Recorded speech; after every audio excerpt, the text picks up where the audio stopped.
Washington. It is noon in Geneva. It is 11 a.m. here in London. I'm Monita Rajpal. And I'm Jun01. This is World One. First, how could it have happened and who was responsible? 1 week after dozens of men, women and children were butchered in the Syrian town of Hula, the UN's top human rights body is demanding answers. Let's see what newspapers are saying about this. Gulf News in the UAE has this headline, "Look beyond the Annan Plan." It's an editorial that goes on to say the Annan Plan's weakness was that it relied on the good faith of the regime and sought a cessation of violence from both sides. But it is all too clear that al-Assad's regime believes that it can survive by force. Well, there's an opinion piece in the International Herald Tribune with this headline, "A Syrian peace plan in name only." It goes on to say, for the international community to think the peace plan would work simply showed how detached it was from the reality in Syria.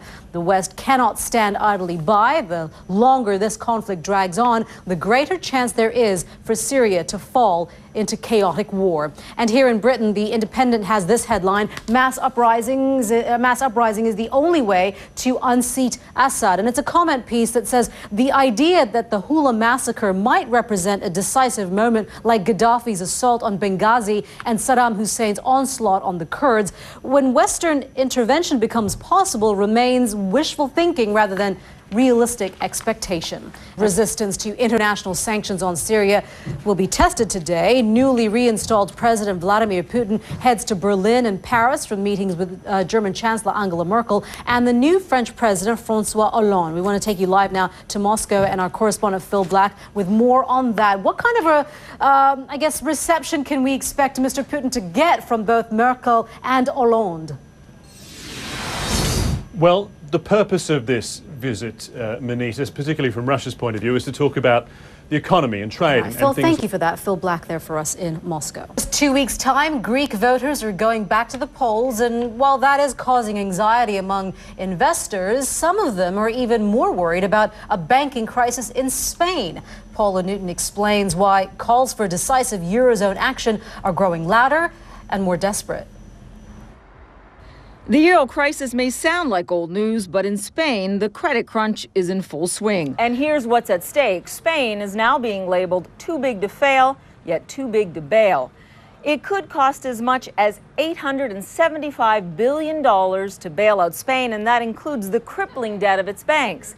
That's almost as much as the EU and the IMF have already set aside to bail out Greece, Portugal, and Ireland combined. Well, as many people in the Commonwealth celebrate the Diamond Jubilee, for others, the real issue is whether she should still be their head of state. In New Zealand, Australia, Papua New Guinea, Jamaica, and Canada, the British Queen is officially their national figurehead. But is it time to break away, they're asking? Well, I spoke to the Director of Citizens for a Canadian Republic yesterday and asked him what it would mean for Canada's identity if the country became a republic.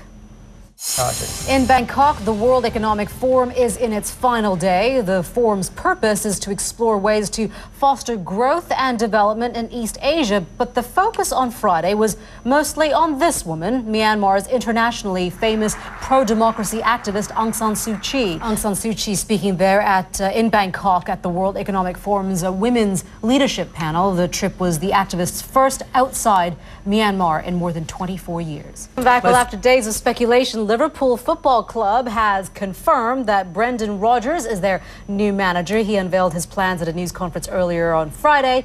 That would be today, Alex Thomas, right? Yes, it was. That was in true global world sports style. Wherever you are in the world, we're talking about Friday here in the UK, where Brendan Rodgers said he's promising... Well, Britons are being treated to 2 extra days off work as part of the Jubilee celebration. So what are we going to see over this very long weekend? Royal commentator Richard Fitzwilliam joins us now in the studio. There's just so much excitement in this country. Oh, yes, you're absolutely right. You can almost feel the mood of anticipation. Absolutely. Richard, thank you very much for that. We appreciate that. Richard Fitzwilliam.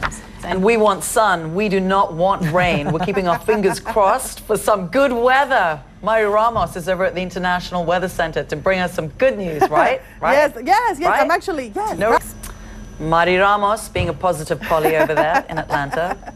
Thank you. You're watching World One live from London. I'm Jun01. I'm Monita Rajpal. Thank you for joining us. We'll update you the news headlines in just a couple of minutes. You are watching CNN.